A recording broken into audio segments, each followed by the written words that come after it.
the bookstore clerk was fired by mistake, and the millionaire saw the bookmark in her hand. It was the same one he gave his daughter on her birthday before she disappeared 18 years ago. The morning light filtered through the tall windows of Pages of the Soul, casting golden shadows across rows of well-worn books that had found their home in Boston's historic district. Hannah Miller ran her fingers along the spines of the classics section, a ritual that had become as natural as breathing during her 3 years working at the bookstore. At 23, she possessed an almost supernatural ability to match readers with stories that would touch their souls, a gift that had earned her a devoted following among the shop's regulars. "Mrs. Peterson will be in around noon looking for something to help with her insomnia," Hannah murmured to herself.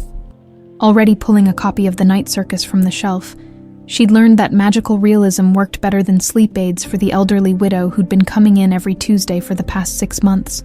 The familiar weight of the book in her hands brought comfort, the same way touching the golden bookmark in her pocket always did. It was her most treasured possession. Really, her only possession of any significance. A delicate piece of metal, with an intricate butterfly engraved on its surface.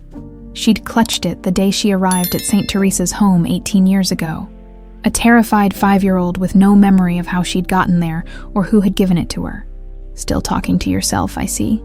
Ashley Reed's voice cut through Hannah's peaceful morning like a blade. Her co-worker stood in the doorway, arms crossed, wearing that familiar expression of barely concealed contempt that had become as much a part of the store's atmosphere as the scent of old paper and coffee.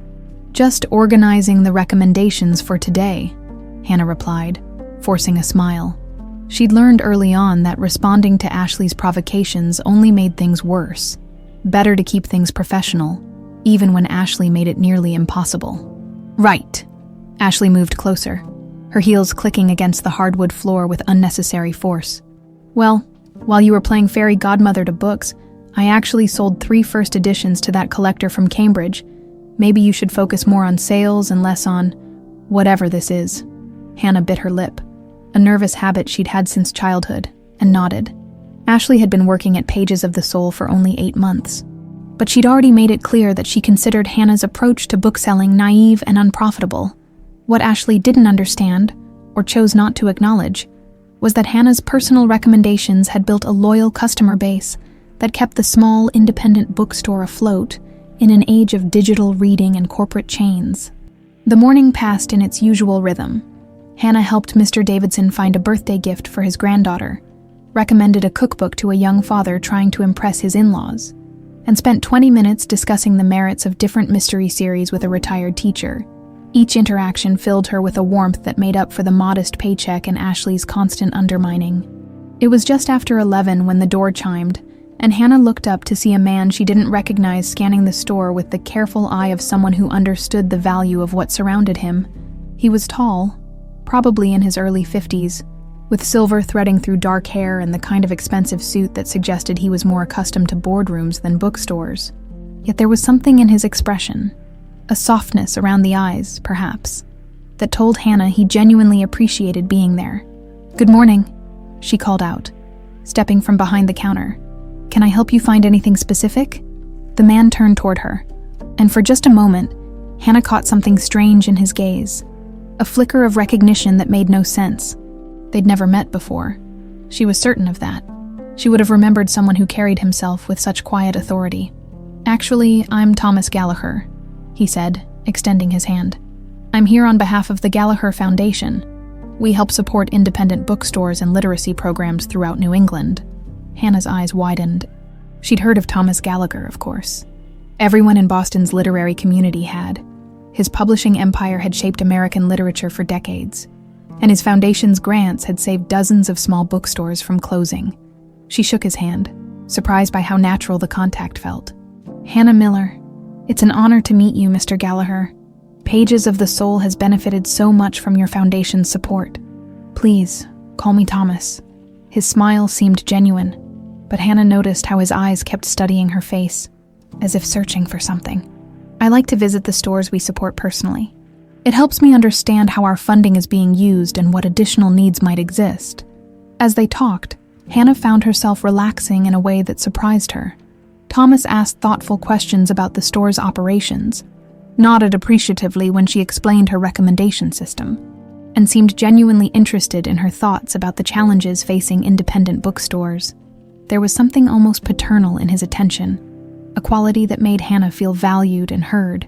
"Your approach is remarkable," Thomas said after she'd finished explaining how she'd helped increase customer retention by 30% over the past year.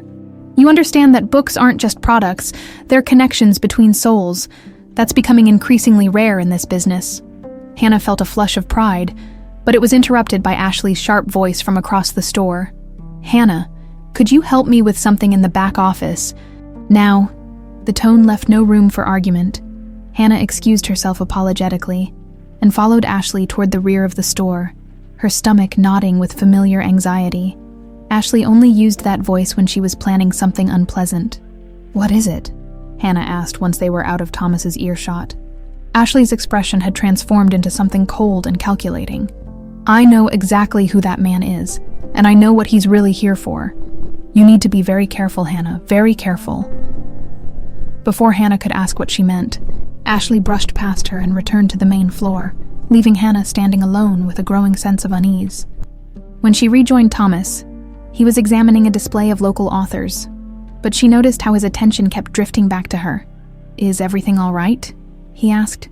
"Of course," Hannah lied, forcing another smile, but as she watched him browse, she couldn't shake the feeling that Ashley's warning carried more weight than simple workplace jealousy. There was something about Thomas Gallagher's presence that felt simultaneously comforting and dangerous, like standing too close to a fire that could either warm her or consume her entirely. The golden bookmark in her pocket seemed to grow heavier as the morning wore on, though Hannah couldn't understand why. She only knew that something was changing, something that would alter the careful balance of her quiet life in ways she couldn't yet imagine. As Thomas prepared to leave, he paused at the door and looked back at her one more time, his expression unreadable but intense. "Thank you for the tour. Hannah, I have a feeling we'll be seeing each other again soon." The Gallagher mansion stood like a monument to literary achievement on Beacon Hill, its Georgian facade weathered by decades of New England winters, but still commanding respect from everyone who passed by. Thomas pulled his Mercedes into the circular driveway, the familiar crunch of gravel beneath his tires marking another day's end in a routine that had become both comfort and prison over the past 18 years. Inside, the house echoed with the hollow sound of expensive emptiness. Mahogany shelves lined every wall, filled with first editions and manuscripts that represented the pinnacle of American publishing success. Awards and photographs documented a career that had shaped literary culture, but Thomas barely noticed them anymore. His eyes always went to the same place, the silver-framed photograph on his desk, showing a laughing 5-year-old girl with dark curls and eyes that sparkled with mischief. Emma, his daughter's name, still hit him like a physical blow. Even after all these years, Thomas poured himself 3 fingers of Macallan 25, the same ritual he'd performed every evening since that terrible day in 2007. The whiskey burned, but not as much as the memories that came flooding back unbidden. May 15th had started like any other day. Thomas was supposed to fly to Chicago for a crucial acquisition meeting, a deal that would expand Gallagher Publishing into the Midwest market. Emma had been upset about him leaving, clinging to his legs with those small, desperate hands that seemed to know something he didn't. "Don't go, Daddy," she'd whispered against his suit jacket. "Please don't go." But he'd gone anyway, driven by ambition and the arrogant belief that business came first. He'd left Emma in the care of Virginia Hawkins, the family's longtime housekeeper who'd been with them since Emma was born. Virginia had seemed trustworthy enough, a widow in her 50s who'd lost her own husband to cancer and treated Emma with what appeared to be genuine affection. The last thing Thomas had done before leaving was give Emma her birthday present early. She'd been fascinated by a butterfly garden they'd visited the previous weekend, so he'd commissioned a special bookmark, 18-karat gold with an intricate butterfly engraving, to go with the illustrated edition of Alice's Adventures in Wonderland he'd bought for her. The bookmark came with a matching music box that played Claire de Lune, Emma's favorite song ever since she'd heard it in a Disney movie. "This butterfly will keep you company while I'm gone," he'd told her, fastening the delicate chain around her neck so the bookmark would rest close to her heart. "And whenever you miss me, just wind up the music box and remember that Daddy loves you more than all the books in the world." Emma had smiled then, that radiant expression that could light up entire rooms. She'd hugged him tight and promised to take good care of the butterfly until he came home. He never saw her again. The call came at 2:47 a.m. Chicago time. Thomas still remembered the exact minute because he'd been staring at the hotel room's digital clock, unable to sleep. When his phone rang, Detective Maria Santos from the Boston Police Department delivered the news with professional compassion that couldn't soften the devastating blow. Emma was gone. Virginia's story was consistent and believable. She'd been preparing lunch when she noticed Emma wasn't in the garden where she'd been playing. The back gate was open, something that had never happened before. Virginia had searched the neighborhood, called the police, organized search parties, but Emma had simply vanished, as if she'd never existed at all. The investigation consumed the next 2 years of Thomas's life. He hired private detectives, offered rewards that eventually reached 7 figures, and personally followed every lead. No matter how far-fetched, he appeared on television, distributed flyers, and haunted social media with Emma's photograph. The media dubbed it the butterfly case because of the distinctive bookmark she'd been wearing when she disappeared. But there were no credible witnesses, no ransom demands, no evidence of foul play beyond the mysterious open gate. The prevailing theory was that Emma had wandered off and fallen victim to one of the predators who occasionally surfaced in missing children cases. The alternative, that she might still be alive somewhere, became both Thomas's greatest hope and his most torturous nightmare. Virginia had stayed with him through the worst of it, helping coordinate search efforts, and providing the kind of steady presence that kept him from completely falling apart. She'd seemed as devastated as he was, often breaking down in tears when she thought he wasn't watching. After 2 years, she'd asked to be released from her position, claiming the memories were too painful. Thomas had given her a generous severance and a glowing recommendation, grateful for her loyalty during the darkest period of his life. Now, walking through the mansion's empty halls, Thomas paused outside Emma's room. He'd kept it exactly as she'd left it. Toys scattered across the floor, books stacked on the nightstand, the butterfly music box sitting silent on her dresser. The real estate agents who'd tried to convince him to sell over the years insisted the room was unhealthy, a shrine to the past that prevented him from moving forward. They didn't understand that moving forward meant accepting Emma was gone forever, and that was something Thomas Gallagher would never do. The Gallagher Foundation had been his way of channeling grief into purpose. If he couldn't find Emma, he could at least help other children through literacy programs and support for the institutions that serve them.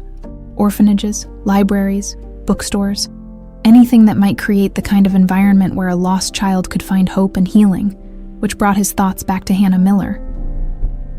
Thomas settled into his leather chair and opened his laptop, pulling up the background check his security team had prepared on every pages of the sole employee. Hannah's file was remarkably thin, a testament to how little documentation existed for someone who'd spent most of her life in the foster care system. Born, unknown, parents, unknown, arrived at St. Teresa's home at age 5, with no identification beyond a first name and a few personal belongings. Excellent academic record despite limited resources. Graduated valedictorian from Boston Community College with a degree in literature. No criminal history. No significant relationships. No family connections of any kind. It was the kind of background that would have been unremarkable, except for one detail that made Thomas's hands tremble as he read. Hannah Miller's estimated birth year was 2002, making her approximately 23 years old. Emma would have been 23 if she'd lived. The coincidence was probably meaningless. Boston had dozens of young women Emma's age who'd grown up in foster care, but Thomas couldn't shake the memory of watching Hannah work that morning. The way she'd moved with unconscious grace, how she'd bitten her lip when concentrating, a gesture that reminded him so powerfully of Emma that he'd almost gasped aloud.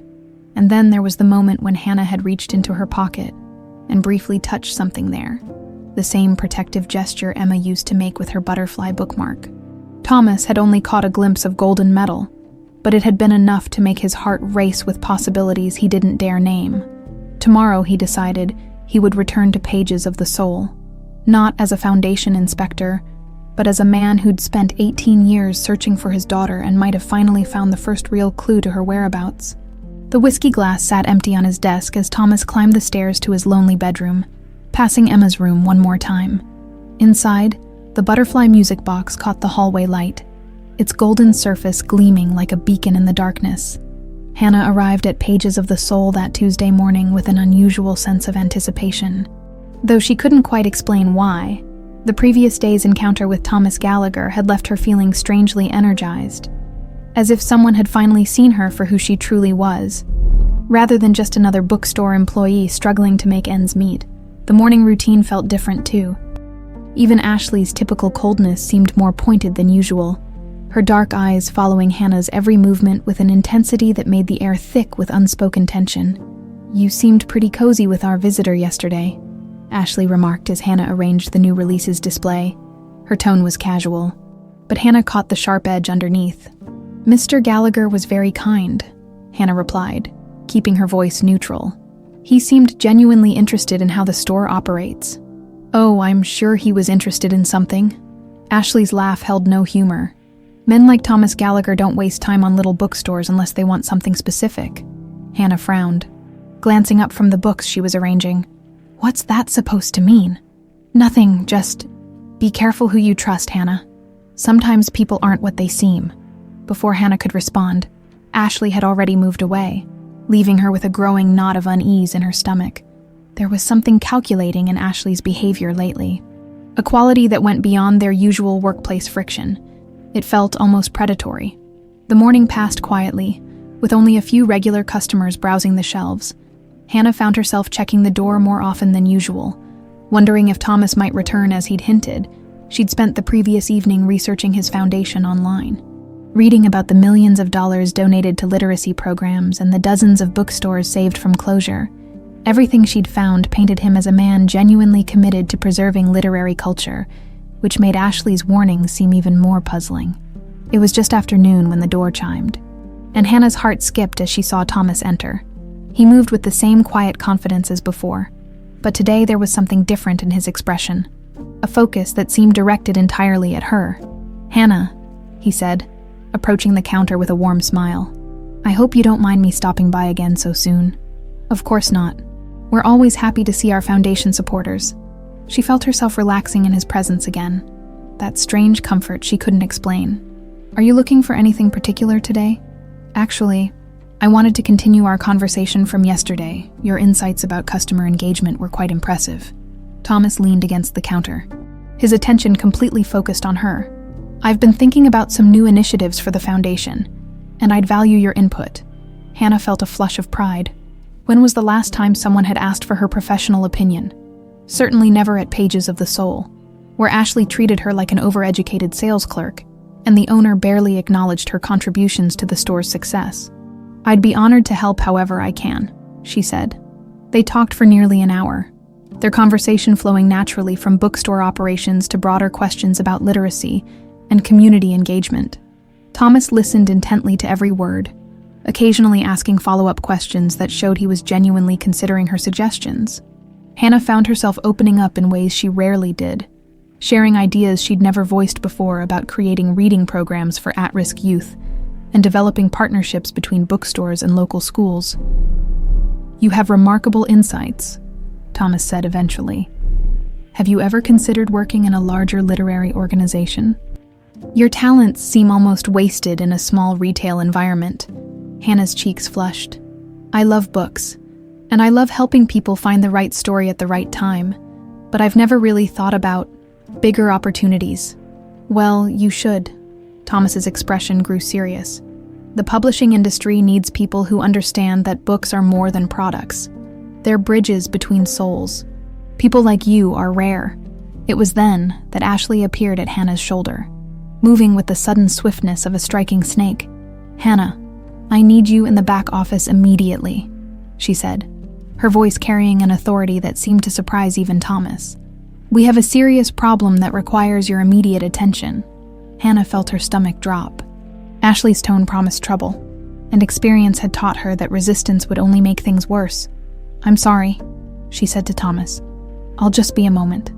But as she followed Ashley toward the rear of the store, Hannah caught something in the other woman's expression that made her blood run cold. This wasn't about store business. This was about something else entirely. "Ashley, what's going on?" Hannah asked once they were out of earshot. Ashley turned to face her, and for a moment, Hannah saw something almost feral in her coworker's eyes. What's going on is that you're about to learn what happens when you get too comfortable. Too trusting, too stupid to see what's right in front of you. Before Hannah could respond, Ashley reached into Hannah's purse, which had been sitting on the back office desk, and pulled out an envelope thick with $20 bills. "Interesting," Ashley said loudly, her voice carrying to the front of the store. "Very interesting indeed." "What is that?" Hannah stared at the money in confusion. "Ashley, I've never seen that before in my life. Really, because it looks like the deposit money that went missing from yesterday's register count. The money I've been looking for all morning." Ashley's voice grew louder, more theatrical. "The money that somehow ended up in your personal belongings?" Hannah felt the world tilt around her. "You know I didn't take that money. You know I would never. What I know is that we're missing $300 from yesterday's deposits, and here it is in your purse." Ashley held up the envelope like evidence in a trial. "Along with this," she pulled out a small piece of paper, a deposit slip with Hannah's name written across the top in handwriting that looked suspiciously like Hannah's own, though she knew she'd never written it. "Ashley, please, you have to believe me. I don't know how that got there, but I didn't take anything." But Ashley was already heading back toward the main floor, calling out as she walked, "Mr. Gallagher, I'm afraid we have a rather serious situation here." Hannah followed, her legs feeling weak and unsteady. Thomas looked up from the book he'd been examining, his expression shifting from curiosity to concern as he took in the scene. "It appears we have a thief on our hands," Ashley announced, holding up the envelope and the forged deposit slip. $300 from yesterday's register, found in Hannah's personal belongings along with falsified paperwork. Thomas's gaze shifted to Hannah, and she watched his expression change from warmth to something much more guarded. The disappointment in his eyes was worse than any accusation. "Hannah." His voice was quiet, but it carried the weight of a man who'd been let down too many times before. "I didn't do this," Hannah said, her voice breaking. "I swear to you, I didn't take that money. I don't know how it got in my purse, but I would never steal from the store. The evidence speaks for itself," Ashley said coldly. "I'm sorry, Hannah, but I can't have a thief working here. You're fired, effective immediately." Hannah felt tears burning her eyes as she reached into her pocket, her fingers finding the familiar comfort of her golden butterfly bookmark. The metal felt warm against her skin, a small anchor in a world that had suddenly turned upside down. "Please," she whispered, looking directly at Thomas. "I know how this looks, but I'm telling you the truth. I would never do something like this." For a moment, Thomas's expression softened slightly, as if he wanted to believe her, but then his gaze fell to where her hand rested in her pocket, and Hannah saw something extraordinary happen to his face. His eyes widened, and all the color drained from his cheeks as if he'd seen a ghost. "Hannah," he said, his voice barely above a whisper, "what's in your pocket?" Confused and desperate, Hannah pulled out the bookmark, holding it up so the golden butterfly caught the afternoon light streaming through the windows. It's just something I've had since I was little. It's all I have left from before the orphanage." Thomas stared at the bookmark as if it held the secrets of the universe. His hands began to tremble, and for a moment, Hannah thought he might collapse.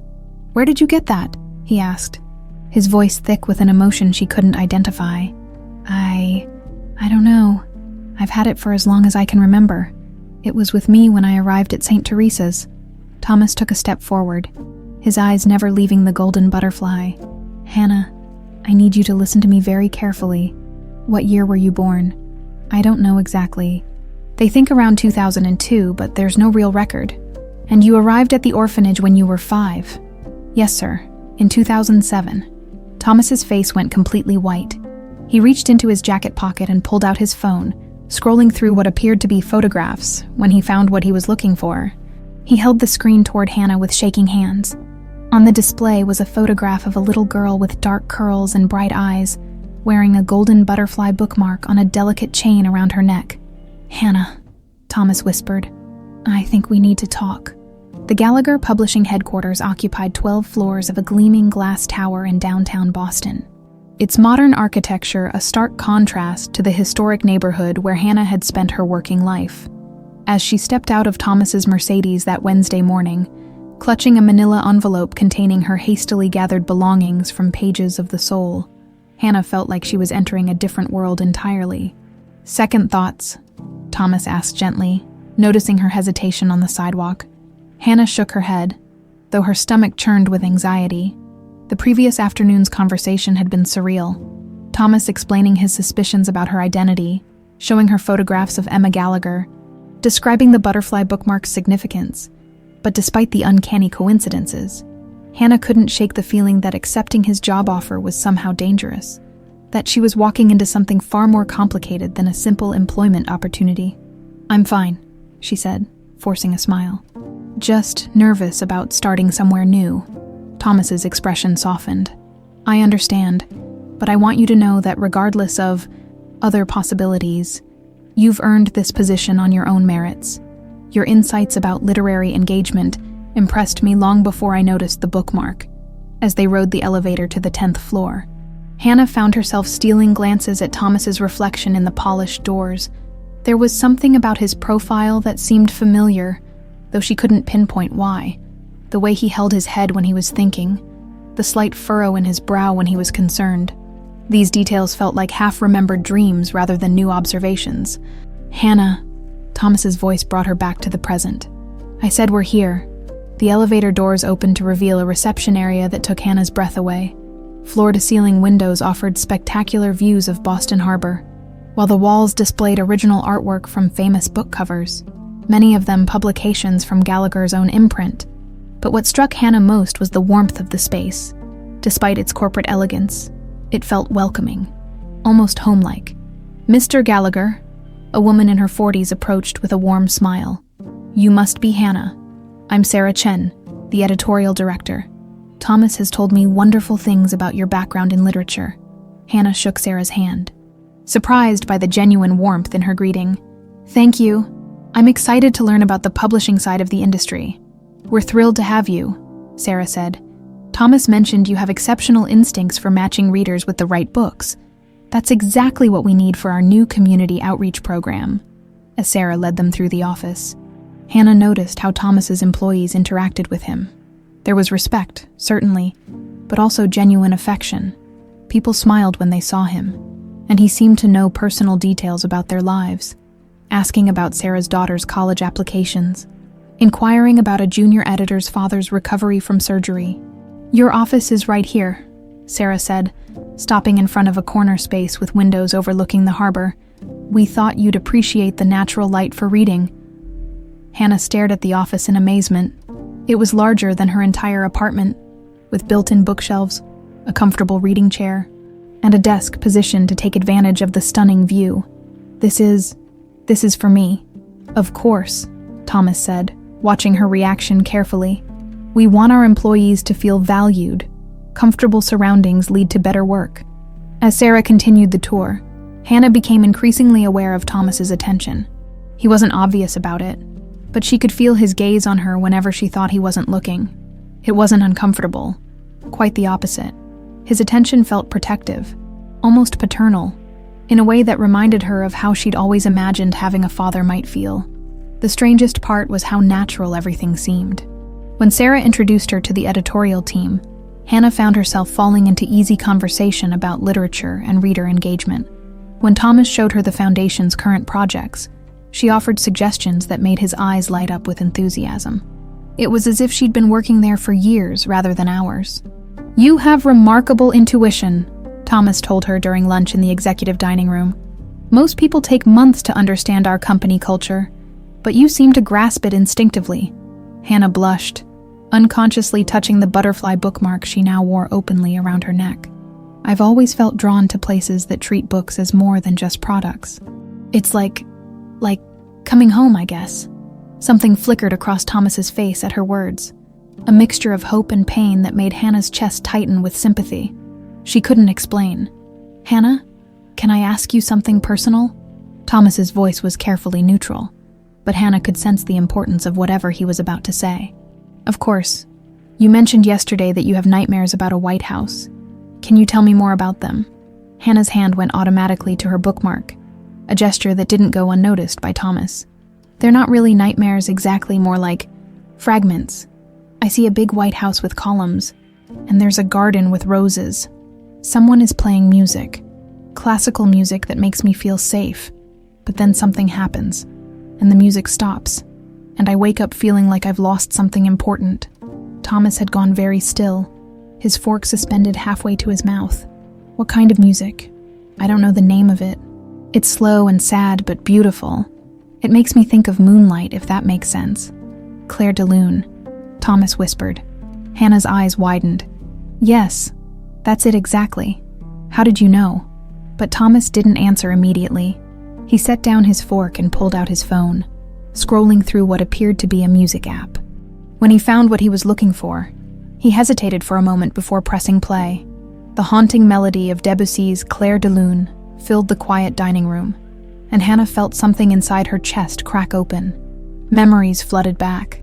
Not clear images, but emotions and sensations that were more real than anything she'd experienced in her conscious life. She saw herself as a small child, curled up in someone's lap while the music played. She felt completely safe, completely loved, completely home. Hannah. Thomas's voice seemed to come from very far away. Are you all right? She realized she was crying, tears streaming down her face as 18 years of buried longing rose to the surface. I'm sorry, she whispered. I don't know why It's just that the music makes me feel like I'm remembering something important, but I can't quite grasp what it is. Thomas reached across the table and gently took her hand. Don't apologize. Sometimes our hearts remember things our minds have forgotten. The rest of the afternoon passed in a blur of introductions and training sessions, but Hannah found it difficult to concentrate. The music had awakened something in her, a restlessness that made her feel like she was on the verge of discovering something life-changing. Every time she looked at Thomas, she saw something in his expression that suggested he was feeling the same way. It was near closing time when Thomas appeared at her office door, looking uncharacteristically nervous.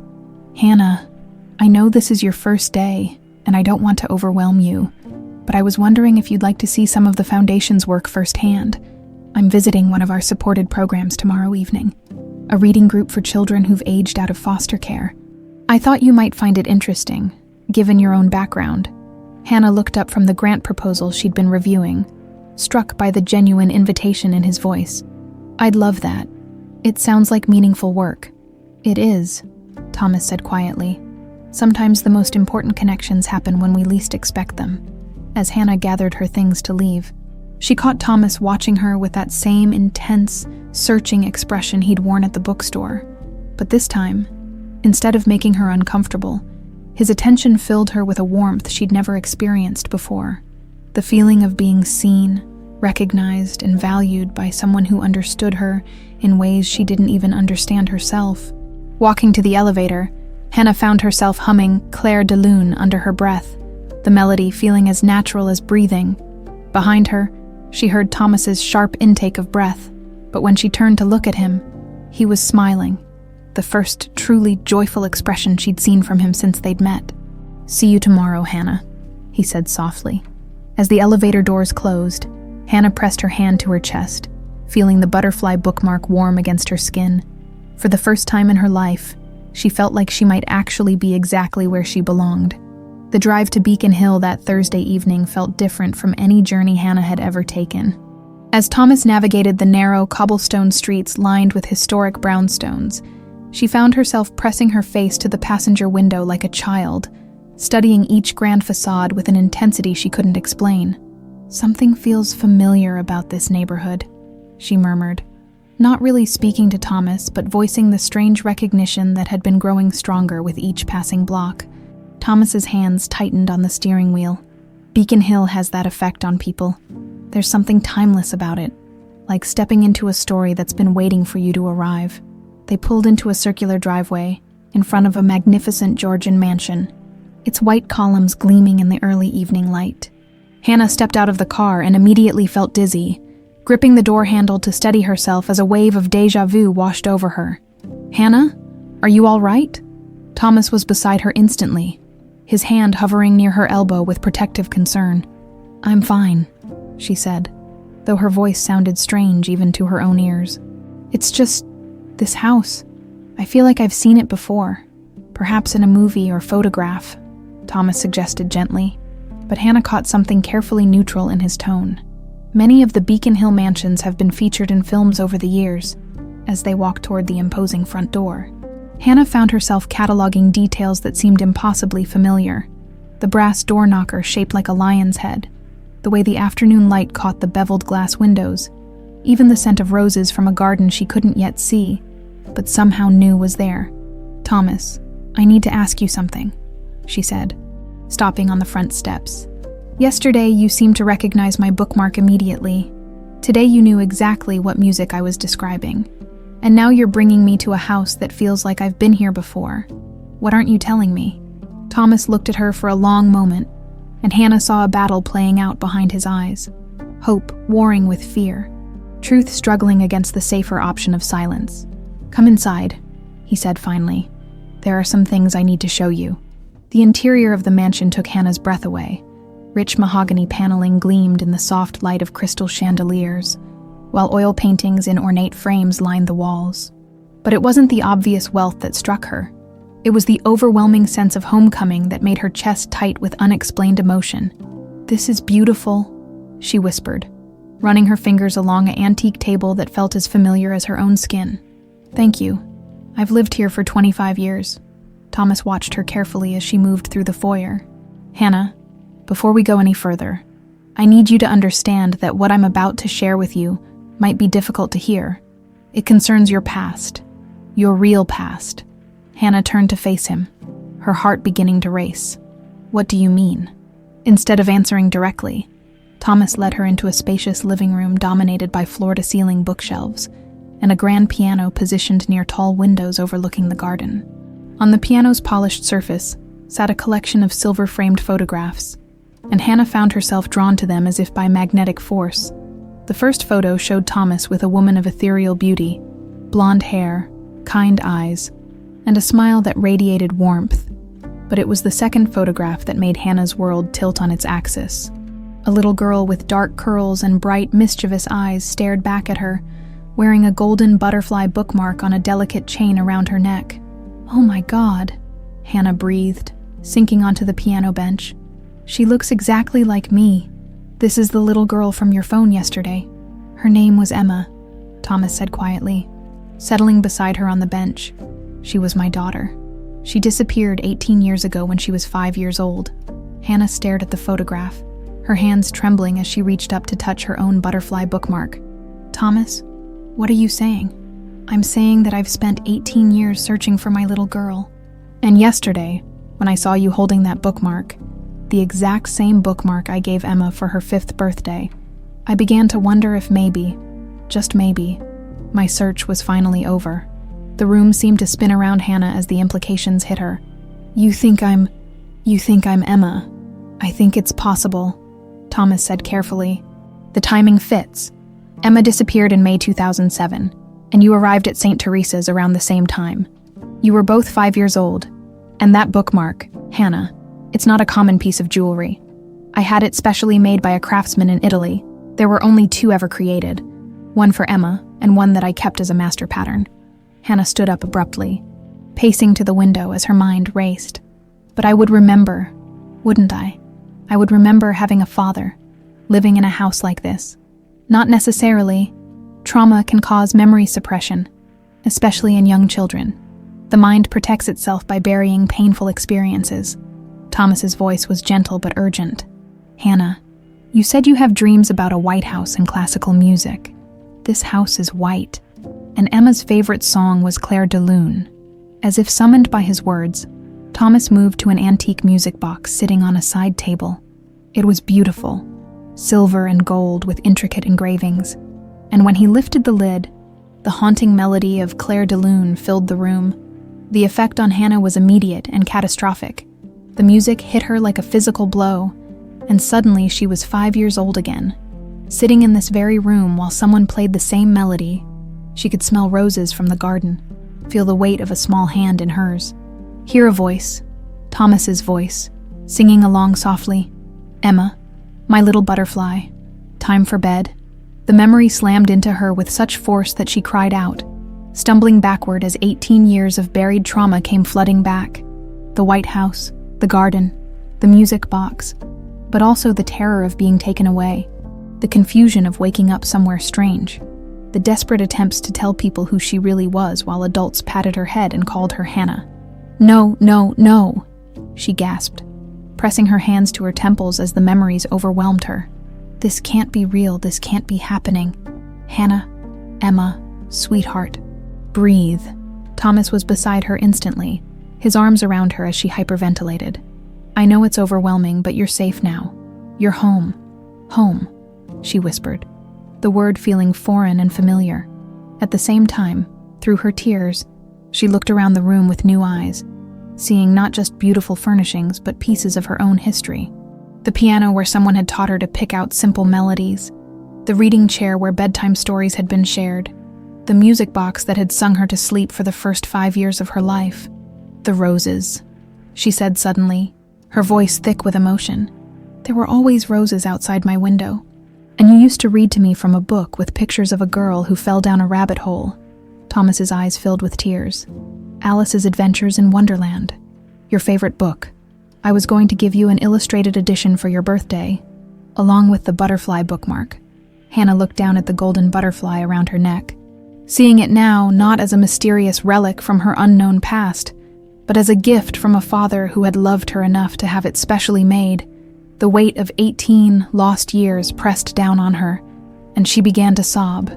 For the father she'd forgotten, for the childhood that had been stolen, for the girl named Emma, who had been buried so deep inside Hannah that she'd almost disappeared entirely. "I'm so sorry," Thomas whispered, holding her as she cried. "I'm so sorry I wasn't here to protect you. I've been looking for you every single day since you disappeared. I never stopped believing I'd find you." "What happened to me?" Hannah asked through her tears. "How did I end up at the orphanage? Who took me away?" Thomas's expression darkened. "I don't know yet, but I'm going to find out. I promise you, Emma. I'm going to find out who did this to us, and they're going to pay for every day we lost." As the music box continued to play its haunting melody, Hannah, Emma, let herself be held by the father she'd spent 18 years unconsciously searching for. The girl who had been lost was finally found, but as the initial joy of reunion began to settle, both father and daughter realized that finding each other was only the beginning. Someone had torn their family apart with deliberate cruelty, and until they discovered who and why, neither of them would truly be safe. Outside, the roses in the garden released their evening fragrance into the warm air, as if welcoming home a little girl who had been away far too long. Scott Peterson had been a private investigator for 15 years, but he'd never taken a case that felt as personal as this one. Sitting in his cluttered Cambridge office at 7 a.m, surrounded by files and coffee-stained notepads, he reviewed the preliminary findings that would either reunite a family or shatter Thomas Gallagher's heart all over again. The DNA results wouldn't be back for another 48 hours, but Scott's instincts told him they would only confirm what the evidence already suggested. Hannah Miller was Emma Gallagher, and someone had gone to extraordinary lengths to keep that truth buried. His phone buzzed with a text from Thomas. "Any updates? Emma is staying at the house now, but we both need answers." Scott stared at the message, noting how Thomas had already begun calling Hannah by her birth name. The man was investing everything in this possibility, which made Scott's job even more critical. If he was wrong, the emotional devastation would be catastrophic. But Scott didn't think he was wrong. The St. Teresa's home records were a masterpiece of deliberate confusion. Intake forms with missing pages, medical records that had been accidentally destroyed in a water leak, and administrative files that seemed to have been systematically sanitized. Someone with access and authority had worked very hard to erase Hannah's trail. The breakthrough had come from an unexpected source. Margaret Walsh, a retired social worker who'd processed Hannah's admission 18 years ago. Scott had tracked her down to a nursing home in Quincy, where she'd been surprisingly eager to talk. "I always wondered about that little girl," Margaret had said, her eyes still sharp despite her 83 years. She kept insisting her name was Emma, not Hannah, said she lived in a big white house with her daddy, and that someone named Virginia had brought her there by mistake. Virginia, Scott had leaned forward, his pulse quickening. That was the woman who brought her in, middle-aged, well-dressed, claimed to be a family friend. Said the child's parents had died in a car accident and she was the designated guardian. But there was some problem with the paperwork. Margaret's expression had grown troubled. The whole situation felt off, but Virginia had all the right documents. Legal guardianship papers, death certificates, the works. Do you remember Virginia's last name? Hawkins, Virginia Hawkins. She was very insistent that the child be called Hannah from then on, said it would help her adjust to her new life. But that little girl fought it for months. Poor thing. She'd cry and say she wasn't Hannah. She was Emma, and her daddy was going to come find her. Now, sitting in his office with Margaret's revelations echoing in his mind, Scott pulled up the employment records he'd obtained from Thomas's personal files. Virginia Hawkins had worked for the Gallagher family for 3 years before Emma's disappearance. Hired shortly after her husband's death, she'd been the perfect employee, reliable, caring, trusted with the most precious thing in Thomas's world. But there were inconsistencies in her background that Scott was beginning to piece together. Virginia's husband, Robert Hawkins, had been briefly employed by Gallagher Publishing 5 years before Emma's birth. He'd been terminated for suspected embezzlement, charges that were later dropped when the missing funds were discovered to be an accounting error, but the damage to his reputation had been irreversible, and he'd died 2 years later, unable to find steady work. Scott's phone rang, interrupting his thoughts. The caller ID showed a number he didn't recognize. Peterson Investigations? Mr. Peterson. The voice was elderly, female, and trembling with what sounded like fear. I heard you've been asking questions about Virginia Hawkins. Scott sat up straighter, grabbing a pen. Who is this? My name is Dorothy Chen. I work at Sunset Manor. It's a care facility in Brookline. Virginia is a resident here, and she's been very agitated lately, talking about things that don't make much sense. But when I heard someone was investigating her past, is Virginia able to speak coherently? Sometimes. She has Alzheimer's, but she has moments of clarity, and in those moments, she talks about a little girl, about how sorry she is, about how she never meant for it to go so far. Dorothy's voice dropped to a whisper. Mr. Peterson, I think she did something terrible, and it's been eating at her for years. Scott was already reaching for his car keys. Mrs. Chen, I'm going to need to speak with Virginia as soon as possible. This is a matter of life and death. There's something else, Dorothy said hesitantly. Virginia has a visitor who comes regularly. A young woman, maybe late 20s. She always signs in as Ashley Reed, claims to be Virginia's granddaughter. But the thing is, whenever this Ashley comes to visit, Virginia gets very upset afterward, almost like she's being threatened. Scott's blood ran cold. Ashley Reed, the same Ashley who had orchestrated Hannah's firing from pages of the soul, the same Ashley who had somehow known exactly how to frame Hannah for theft. The connection couldn't be a coincidence. Mrs. Chen, I need you to listen very carefully. Do not let Ashley Reed visit Virginia again, and don't tell anyone we've spoken. I'm on my way there now. 20 minutes later, Scott was sitting in the sterile common room of Sunset Manor, waiting as Dorothy Chen brought Virginia Hawkins from her room. The woman who shuffled in bearing a walker was a shadow of the confident housekeeper Thomas had described. At 70, Virginia looked ancient, her once sharp eyes now clouded with confusion and guilt.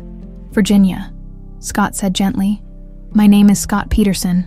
I'm a private investigator, and I'm trying to help reunite a family that was separated many years ago. Virginia looked at him blankly for a moment. Then her expression suddenly sharpened with recognition. You're asking about Emma, she whispered. You're asking about what I did to that precious little girl. Scott felt his pulse quicken. Yes, Virginia. I need to know what happened to Emma Gallagher. Tears began streaming down Virginia's weathered cheeks. I never meant to hurt her. I was just so angry, so bitter about what Thomas had done to my Robert.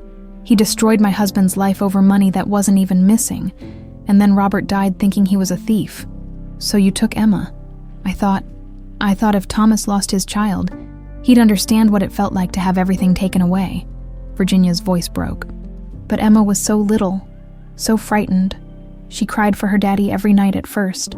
I told myself I was protecting her from a man who cared more about his business than his family. But the truth is, I was just a bitter old woman who wanted revenge. What did you do with her? I took her to St. Teresa's home, changed her name to Hannah, forged documents saying her parents were dead.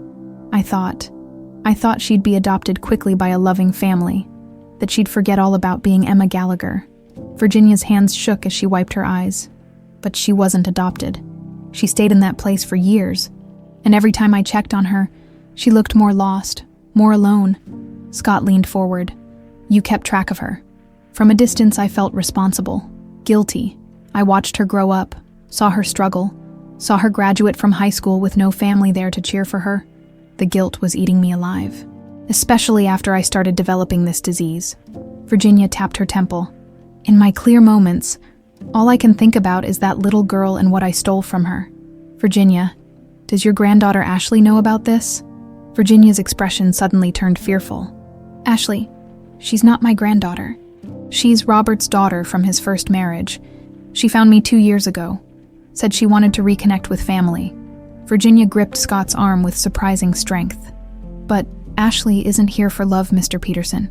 She's here for revenge. When I started talking about wanting to confess, about making things right, she got angry. She said the Gallaghers deserve to suffer forever for what they did to her father. Has Ashley threatened you? She doesn't have to threaten me directly. She controls my medications, my visitors, everything. When I tried to tell a nurse about Emma, I got very sick that night. Food poisoning, they said. But I know better. Virginia's eyes were completely lucid now, focused with desperate urgency. Mr. Peterson, Ashley has been watching Emma, Hannah, for months. She got that job at the bookstore on purpose, to keep Emma away from her father. And now that you're asking questions, Virginia didn't finish the sentence. But she didn't need to. Scott understood the implication perfectly. Where can I find Ashley now? She works at that bookstore where Emma used to work. But Mr. Peterson, you have to understand. Ashley grew up hearing stories about how the Gallaghers destroyed our family. She's not going to let Emma and Thomas reunite. She'll do whatever it takes to stop them. Scott was already standing, his mind racing with the implications of what he'd learned. Virginia, I need you to write down everything you just told me. Can you do that? I'll try, but my clear moments don't last long. And if Ashley finds out I talked to you, Virginia's fear was palpable. Don't worry about Ashley. Just focus on writing down the truth. Scott handed her a notepad and pen. I'm going to make sure Emma gets home to her father, and I'm going to make sure Ashley pays for what she's done. As Scott hurried from the nursing home, his phone was already dialing Thomas's number. The reunion he'd helped orchestrate was about to become a target, and Ashley Reed, armed with 18 years of inherited hatred, was preparing to make her final move. Virginia Hawkins sat in her narrow bed at Sunset Manor, the notepad Scott Peterson had given her trembling in her arthritic hands.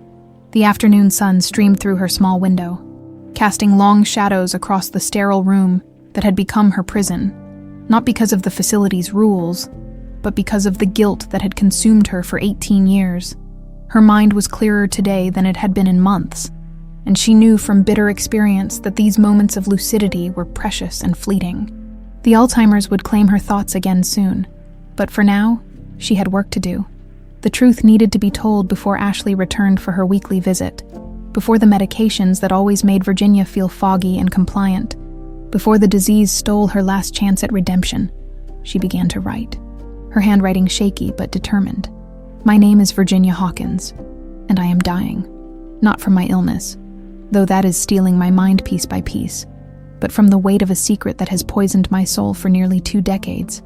I took Emma Gallagher from her father when she was 5 years old, and I have spent every day since then drowning in regret. Virginia paused, her eyes filling with tears, as she remembered that May afternoon in 2007. She'd been working in the Gallagher mansion's kitchen, preparing lunch while Emma played in the garden. Thomas was in Chicago on business, and Virginia had been left alone with the child she'd grown to love despite herself. But love hadn't been enough to overcome the bitter hatred that had been festering in her heart since Robert's death. Her husband had been a good man, honest and hardworking, but Thomas Gallagher's accusation of embezzlement had destroyed him, even after the charges were dropped, even after the real accounting error was discovered. Robert couldn't find work. He'd died believing he was a failure, a thief, a man who'd disappointed everyone who'd ever trusted him. Virginia continued writing. I told myself I was saving Emma from a father who cared more about his empire than his child. But the truth is, I wanted Thomas to feel the same helpless grief that consumed me after Robert's death. I wanted him to know what it was like to lose everything that mattered. The plan had been simple in its cruelty. Virginia had drugged Emma's lunch with a mild sedative, enough to make the child sleepy and compliant. Then she'd carried the drowsy girl to her car, driven to St. Teresa's home, and presented forged documents claiming to be Emma's legal guardian after a tragic accident that had killed her parents. The hardest part hadn't been the deception. Virginia had been skilled at forgery from her younger days working in her father's law office. The hardest part had been watching Emma's confused, frightened face as she was processed into the orphanage system. "My name is Emma," the little girl had insisted, even as the sedative made her words slurred. "I live with my daddy in the White House, Virginia. Tell them who I am." But Virginia had remained silent, watching as Emma's identity was stripped away and replaced with a new name, a new history, a new life built on lies. She'd signed the papers, collected the official receipts, and driven away, leaving behind the child who'd trusted her completely. "I thought she would be adopted quickly," Virginia wrote, her tears making dark spots on the paper. "I thought some loving family would take her in and she'd forget all about being Emma Gallagher. I told myself I was giving her a better life, away from the cold mansion and the distant father who traveled more than he stayed home. But Emma, now Hannah, hadn't been adopted. Year after year, Virginia had checked on her from a distance, watching the bright, curious child grow into a withdrawn teenager who'd learned not to trust too easily. She'd seen Hannah excel academically despite having no family support, watched her graduate as valedictorian with no one in the audience to cheer for her, observed her struggle to pay for community college while working multiple jobs. Each milestone had been a knife in Virginia's heart, but she'd been too cowardly to confess. Too afraid of prison, too proud to admit the magnitude of her crime, too consumed by the disease that was slowly stealing her ability to think clearly. "The guilt began eating at me 5 years ago." She continued writing. "I started having episodes where I would call out Emma's name, where I would beg forgiveness from ghosts. The doctors said it was the Alzheimer's, but I knew better. My mind was breaking under the weight of what I'd done. That's when Ashley had appeared in her life. Virginia had been living in a small apartment in Dorchester, struggling with the early stages of dementia, when a young woman had knocked on her door claiming to be Robert's daughter from his first marriage. Ashley had been warm, caring, eager to reconnect with her only living relative. She'd helped Virginia get proper medical care, assisted with the transition to assisted living, and visited faithfully every week. At first, Virginia had been grateful for the companionship. Ashley listened to her stories about Robert, nodded sympathetically when Virginia talked about the injustices her husband had suffered, and seemed to understand the pain that had driven Virginia to such desperate measures. But gradually, Virginia realized that Ashley's interest wasn't motivated by family love. It was fueled by the same hatred that had consumed Virginia 18 years earlier. Ashley grew up hearing stories about how the Gallaghers destroyed her father's life, Virginia wrote, her handwriting becoming more urgent as she felt her clarity beginning to fade. She came to find me not for reconciliation, but for information. She wanted to know everything about Thomas Gallagher, about his business, about his weaknesses, and when I started talking about Emma, about wanting to confess what I'd done, Ashley became very interested 2 years ago.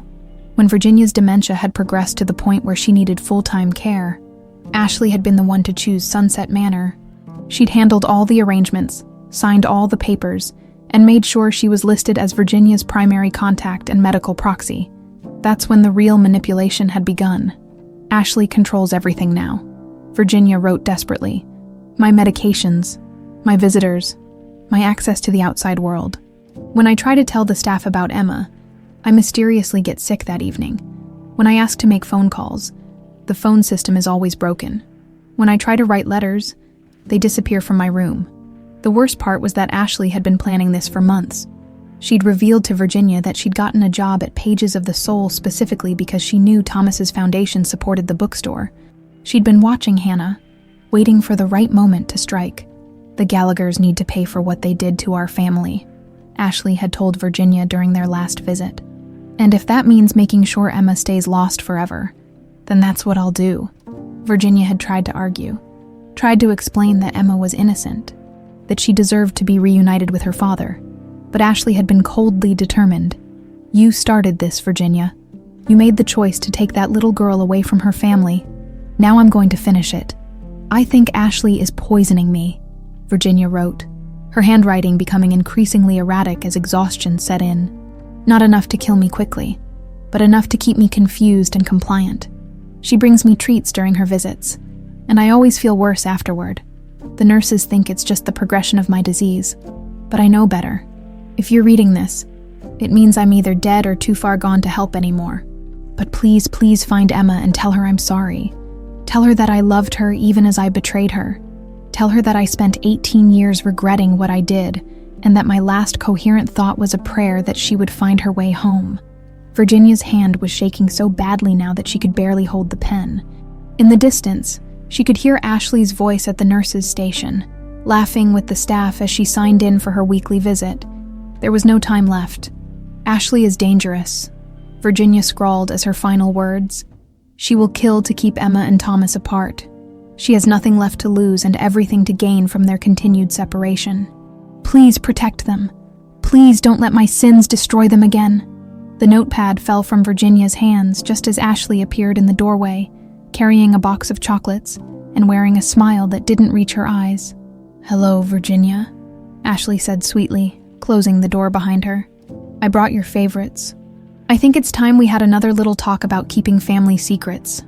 Virginia looked at the chocolates, then at the notepad lying on the floor beside her bed, and felt the last of her strength leave her body. She'd done what she could. Now it was up to others to finish what she'd started, to bring Emma home and stop Ashley from completing the revenge that had already cost them all so much. As Ashley moved closer with the tainted chocolates, Virginia closed her eyes and whispered a prayer for forgiveness, knowing it would likely be her last. Ashley Reed sat in her cramped studio apartment in Somerville, staring at the collection of newspaper clippings, photographs, and documents that covered every surface of her makeshift war room. The walls were papered with images of Thomas Gallagher at various public events, architectural photos of the Beacon Hill mansion, and dozens of pictures of Hannah Miller taken with a telephoto lens over the past 8 months.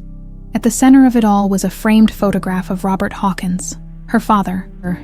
Though she'd never had the chance to know him as anything more than a cautionary tale about the cruelty of powerful men, Ashley had been 15 when her mother finally told her the truth about why they'd struggled in poverty while other families prospered, how Robert Hawkins, her biological father, had been destroyed by false accusations from Thomas Gallagher, how he'd died broken and ashamed, unable to clear his name or provide for his daughter, how the Gallagher empire had been built on the ruins of honest people's lives.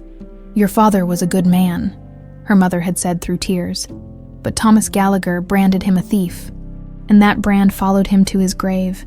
"Promise me, Ashley, promise me you'll never let them forget what they did to our family."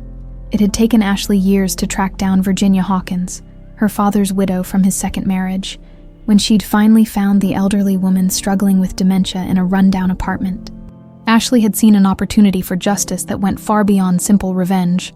Virginia's confession about kidnapping Emma Gallagher had been a gift from the universe, proof that even the victims sometimes became monsters, that Thomas Gallagher's sins had created a cycle of pain that touched everyone around him. But when Virginia had started talking about guilt and redemption, about wanting to reunite Emma with her father, Ashley had realized she needed to take control. Moving Virginia to Sunset Manor had been easy. Ashley had presented herself as a loving granddaughter, handled all the arrangements, and made sure she was Virginia's primary contact. The staff saw her as devoted family, never suspecting that her weekly visits involved carefully measured doses of medication that kept Virginia confused and compliant. The chocolates she brought were Virginia's favorites, Swiss truffles laced with just enough sedative to muddle the old woman's thoughts, without causing obvious symptoms. Ashley had been perfecting the dosage for months, keeping Virginia functional enough to avoid medical suspicion, but impaired enough to prevent her from revealing inconvenient truths. But yesterday's visit had been different. Virginia had been more lucid than usual, asking pointed questions about Ashley's plans and expressing concerns about Hannah's well-being. When Ashley had left, she'd noticed a notepad on Virginia's nightstand, something that hadn't been there during previous visits. Now, sitting in her apartment with Virginia's final written confession spread before her, Ashley felt a cold rage that had nothing to do with surprise. She'd expected this eventually. Virginia's guilt had been growing stronger than her fear, and Ashley had known she would eventually try to sabotage their shared mission of making the Gallaghers pay. The confession was comprehensive. Virginia's account of the kidnapping, her years of watching Hannah from a distance, her regret and desire for redemption. But most damaging was the detailed description of Ashley's manipulation, the evidence of poisoning, and the explicit warning that Ashley would kill to prevent Emma's reunion with Thomas. Ashley struck a match and held it to the corner of the notepad, watching Virginia's words curl and blacken as they burned. The old woman had died peacefully in her sleep 6 hours after Ashley's visit, the extra dose of sedative in the chocolates finally providing the permanent solution Ashley had been working toward for months. The official cause of death would be listed as complications from Alzheimer's disease. No one would question the passing of a 70-year-old woman with advanced dementia. Virginia's secrets would die with her, except for the version Ashley chose to tell. But Virginia's death was only the first step in Ashley's accelerated timeline. Scott Peterson's investigation was getting too close to the truth, and yesterday's DNA results had confirmed what everyone already suspected. Hannah Miller was indeed Emma Gallagher. Ashley pulled out her laptop and opened the surveillance footage she'd been collecting from the pages of the sole security cameras before her termination. Thomas and Hannah's reunion was documented in painful detail. Their growing connection, their shared mannerisms. The moment when Hannah had finally remembered her true identity. Watching them together filled Ashley with the same cold fury she'd carried since learning about her father's fate. They were so happy, so relieved to have found each other again. They had no idea how many lives had been destroyed to make their reunion possible, how much suffering their family's arrogance had caused. Her phone buzzed with a news alert. Publishing magnate Thomas Gallagher announces daughter found alive after 18 years. The story was already going viral, complete with photographs of Thomas and Emma at yesterday's press conference and speculation about the circumstances of her disappearance. Ashley studied the photos with professional detachment. Thomas looked 10 years younger, his face radiant with joy and relief. Emma, she refused to think of her as Hannah anymore, stood beside him with the same aristocratic bearing, the same unconscious confidence that came from knowing you were loved and protected. They looked like a perfect family reunited by miracle and perseverance. The media was already crafting the narrative of the devoted father who never gave up searching, and the lost daughter who found her way home. It would be an inspiring story of hope triumphing over tragedy. Ashley intended to turn it into a cautionary tale about the price of hubris. She opened a new document on her laptop and began typing. Statement regarding the Gallagher family reunion. My name is Ashley Reed, and I am the daughter of Robert Hawkins, a man whose life was destroyed by Thomas Gallagher's false accusations 18 years ago. I am also the granddaughter of Virginia Hawkins, who died yesterday at Sunset Manor after years of carrying the guilt of what she did to the Gallagher family. The world is celebrating the reunion of Thomas and Emma Gallagher, but they don't know the whole story. They don't know that Emma's kidnapping was an act of revenge by a woman driven to desperation by my grandfather's cruel injustice. They don't know that Virginia spent 18 years drowning in guilt, watching from a distance as the child she'd stolen grew up alone and unloved in the foster system. Most importantly, they don't know that this reunion should never have happened. Emma Gallagher was taken from her father because he destroyed my family through his arrogance and greed. She stayed lost because that was justice. The only justice my father ever received for the way Thomas Gallagher branded him a thief and drove him to an early grave. Ashley paused in her typing, considering her next words carefully. The statement would be sent to every major news outlet in Boston, along with copies of Virginia's original confession and documentation of Robert's termination from Gallagher Publishing. She would present herself as the grieving granddaughter exposing family secrets in the name of truth and justice. But words alone wouldn't be enough. Ashley had learned from Virginia's mistakes. The old woman had been content to watch from the shadows, to let guilt consume her while the objects of her revenge lived in ignorance. Ashley intended to be more direct. She pulled out a burner phone and dialed the number she'd memorized weeks ago. Gallagher residence. I need to speak with Thomas Gallagher, Ashley said, disguising her voice with a slight southern accent. Tell him it's about his daughter's safety. May I ask who's calling? Tell him someone who knows the truth about what happened 18 years ago, and tell him that if he wants to keep Emma safe, he'll listen very carefully to what I have to say. As Ashley waited for Thomas to come to the phone, she felt the same cold satisfaction her father must have experienced in his final moments. The knowledge that his daughter would finish what he'd started, that the Gallaghers would finally pay for their sins in full. The reunion was over. Now came the reckoning. The crystal chandelier in the Gallagher mansion's dining room cast prismatic light across the intimate gathering, creating an almost magical atmosphere for what should have been a celebration. Thomas had invited only his closest friends and colleagues to witness the presentation of the DNA results that would officially confirm what his heart already knew. Hannah Miller was his daughter Emma, finally home after 18 years of separation. Emma sat beside him at the head of the mahogany table, wearing a simple blue dress that brought out her eyes that were unmistakably Gallagher eyes, the same deep brown that had stared back at Thomas from his mirror every morning for 52 years. She was nervous, her fingers unconsciously playing with the golden butterfly bookmark that now hung openly around her neck. No longer a mysterious relic, but a symbol of their restored connection. "Ladies and gentlemen," Thomas said, rising from his chair with the sealed envelope from the DNA lab in his hands. 18 years ago, I lost everything that mattered to me. Tonight, I'm here to tell you that miracles do happen, that prayers are answered, and that love truly can conquer any distance. He broke the seal with trembling fingers. Though they all knew what the results would say, the testing had been a formality, a way to make the reunion official for legal purposes, and to silence any skeptics who might question the remarkable coincidence. The results confirm with 99.7% certainty that Hannah Miller is my biological daughter, Emma Gallagher. Thomas's voice broke with emotion as he spoke the words that made their reunion complete. My little butterfly has finally come home. The small group erupted in applause and tears. Sarah Chen from the office dabbed at her eyes with her napkin. Dr. Matthews, the family physician who had treated Emma as a child, beamed with joy. Even Scott Peterson, standing quietly in the corner, allowed himself a rare smile of satisfaction. Emma stood up, her own eyes filled with tears, and embraced her father. "I'm home, Dad. I'm really home." But their moment of joy was interrupted by the sound of breaking glass from the kitchen. Thomas frowned, glancing toward the service entrance. The catering staff he'd hired for the evening were professionals. They wouldn't be careless with expensive stemware. "I'll check on that," Scott said, his investigator's instincts already on high alert. But before he could move toward the kitchen, the dining room's service door swung open. Ashley Reed stepped through, but she was transformed from the bitter bookstore employee they'd known. Her hair was pulled back severely. Her makeup was stark and dramatic, and she was wearing a black dress that looked more appropriate for a funeral than a celebration. Most chilling of all was the gun in her right hand, held with the steady confidence of someone who'd spent considerable time practicing. "Please, everyone remain seated," Ashley said, her voice carrying an authority that made the entire room freeze. "This won't take long, but I need to share some important family history before the evening ends."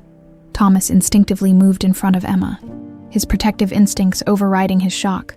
"Ashley, what are you doing here? How did you get in?" "The same way Virginia got in 18 years ago," Ashley replied with a cold smile.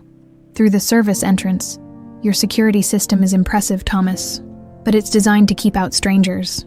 Not family members." "You're not family," Emma said, finding her voice despite her terror. "You're just someone who worked at the bookstore." Ashley's laugh was bitter and sharp. "Oh, but I am family, Emma. I'm Robert Hawkins' daughter. Does that name mean anything to you, Thomas?" Thomas felt the blood drain from his face. "Robert Hawkins worked for my company years ago. He died of a heart attack."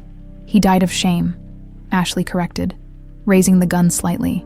"Shame over being branded a thief by the great Thomas Gallagher. Shame over losing his job, his reputation, his ability to provide for his family. Shame that followed him to his grave even after you discovered your accounting error and realized he was innocent. That was a mistake," Thomas said desperately. "A terrible mistake. I tried to make amends, but Robert had already what? Already died believing he was worthless." Ashley's voice rose with 18 years of accumulated rage. "Already left behind a daughter who grew up in poverty because no one would hire the child of a suspected embezzler." Scott was slowly moving along the wall, trying to get closer to Ashley without drawing her attention. But she was too aware, too prepared. She swung the gun toward him without taking her eyes off Thomas and Emma. "Don't even think about it, Mr. Peterson. I know all about your investigation, your interviews with the staff at Sunset Manor, your touching reunion with dear old Virginia's confession. Ashley's smile turned predatory. Too bad Virginia won't be available to testify. She passed away peacefully in her sleep last night. Emma gasped, understanding the implication immediately. You killed her? I helped her find peace, Ashley corrected. Virginia was eaten alive by guilt over what she'd done to you. She wanted to confess, to make amends, to give you back your happy ending. But she forgot that some wounds don't heal, that some debts can't be forgiven. Thomas took a step forward, his hands raised in supplication. Ashley, if you want to punish someone, punish me. Emma is innocent. She's already suffered enough. Innocent. Ashley's laugh was harsh. She's a Gallagher. She's inherited your arrogance, your privilege, your assumption that the world owes you happiness. Look at her, Thomas. Even after 18 years in foster care, she still carries herself like a princess. She still believes she deserves a fairy tale ending. Please, Emma said, stepping out from behind her father, despite his attempt to keep her protected. I know you're angry about what happened to your father, but this won't bring him back. This won't change anything. It will change everything, Ashley said, steadying the gun with both hands. When the police find your bodies, when they read Virginia's confession, when they understand that this reunion was built on a foundation of lies and stolen childhoods, the Gallagher name will be associated with tragedy forever. Your publishing empire will crumble. Your foundation will be disbanded, and everyone will remember that Thomas Gallagher's arrogance destroyed multiple families. The people at this table have nothing to do with what happened to your father, Thomas said desperately. Let them go, this is between us. No, Thomas, this is about consequences. About how the powerful never truly pay for their sins. Ashley's grip tightened on the weapon. Virginia took Emma away from you, but she was too weak to finish what she started. She let guilt turn her into a victim instead of an instrument of justice. I won't make the same mistake. The chandelier's light caught the golden butterfly around Emma's neck. And for a moment, Ashley's resolve seemed to waver. She was looking at a young woman who had genuinely suffered, who had grown up alone and unloved, who had only just discovered where she belonged. But then Ashley's gaze moved to Thomas, and her hatred crystallized again. You have 30 seconds to say goodbye to your daughter. Thomas, then you're both going to pay for what your family has done to mine. Thomas looked at Emma, seeing his own eyes staring back at him with a mixture of terror and love. 18 years of separation, and now they would have only moments together before everything ended. Emma, he whispered, I need you to know that finding you has been the greatest joy of my life. I love you more than all the books in the world. As Ashley raised the gun to fire, Thomas made the choice that defined him not as a businessman or a powerful man, but as a father. He threw himself in front of Emma just as the shot rang out, taking the bullet meant for his daughter. Emma, my butterfly, he gasped as he fell, blood spreading across his white shirt. Daddy never stopped looking for you. The last thing Thomas saw before darkness claimed him was Emma's face, streaked with tears but alive, still alive, and finally, completely home. 6 months later, the morning sun streamed through the tall windows of Massachusetts General Hospital's cardiac recovery wing, painting golden rectangles across the polished floor where Thomas Gallagher sat in his wheelchair, finally strong enough to leave after months of surgeries and rehabilitation. The bullet had missed his heart by mere millimeters, but the damage to his lung and the subsequent complications had kept him tethered to machines and medical professionals for far longer than either he or Emma had anticipated. Ready to go home, Dad? Emma asked, adjusting the butterfly pendant that had become her daily talisman.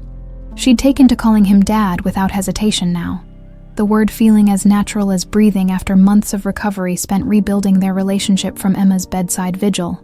Thomas smiled, still amazed by how easily she'd embraced their connection despite the traumatic circumstances of their reunion.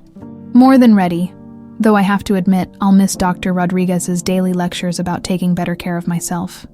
Emma laughed, the sound light and genuine in a way that still surprised Thomas after years of watching her guarded interactions with the world.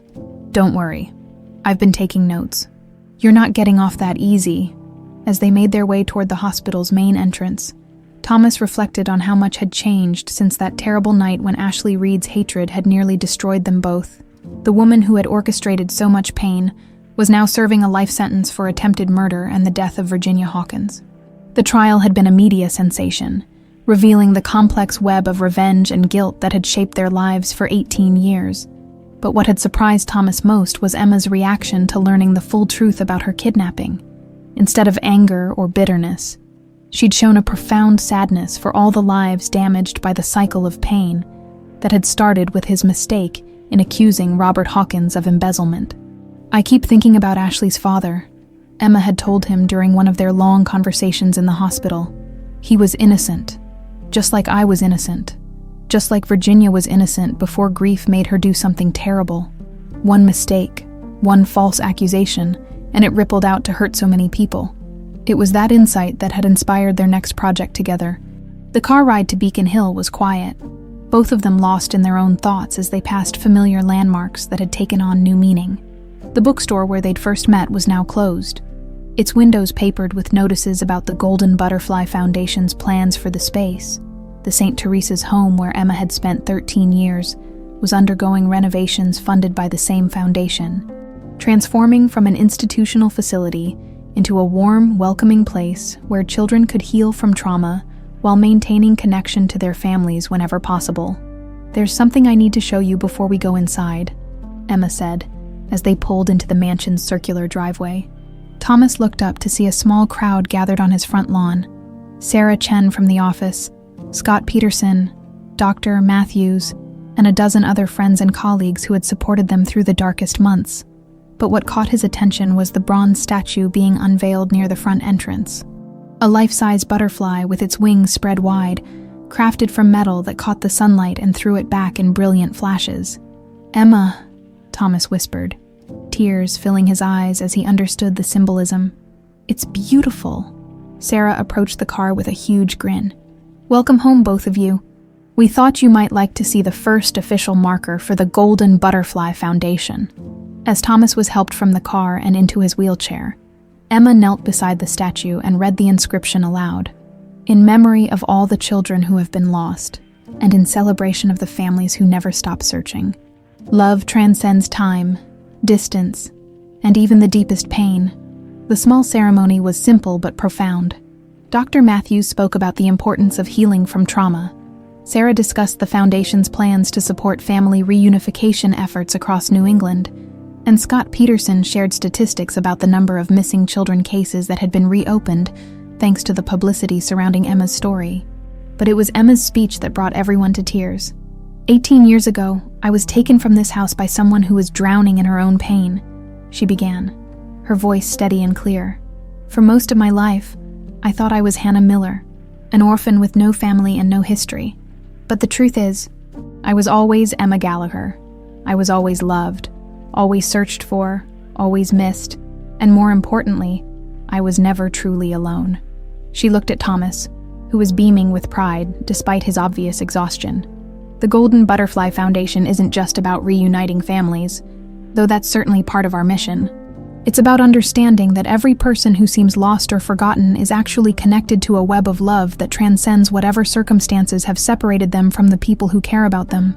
It's about making sure that no child has to grow up believing they don't matter to anyone."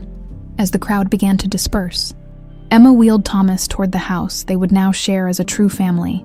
The mansion felt different than it had during those first overwhelming days of reunion. Warmer, more alive, filled with the kind of comfortable intimacy that develops between people who have chosen to build a life together. "Are you tired?" Emma asked as they settled in the living room, where the music box still sat on the piano, though now it was accompanied by dozens of photographs documenting their recovery and the growth of their foundation.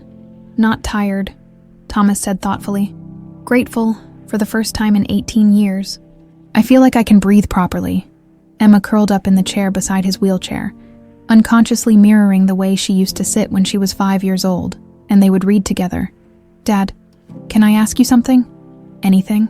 Do you think Virginia would be proud of what we're doing? The foundation? I mean, the way we're trying to turn something terrible into something healing." Thomas considered the question carefully.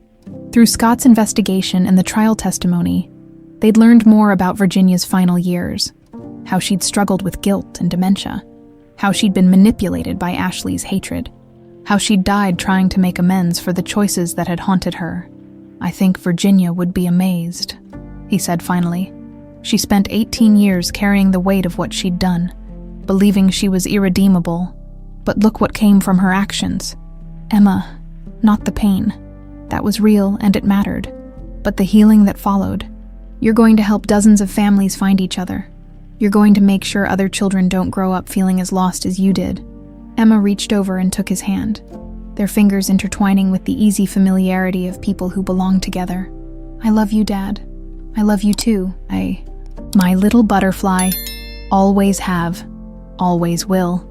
As the sun set over Boston, father and daughter sat together in comfortable silence, planning the foundation's next initiatives and dreaming about the families they would help reunite.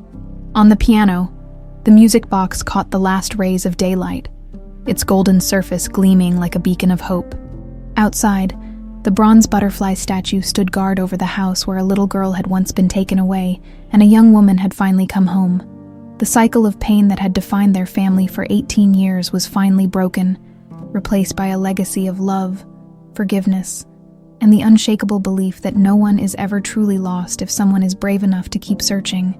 In the garden, the roses Virginia had once tended bloomed with unusual brilliance, as if welcoming home a child who had been away far too long.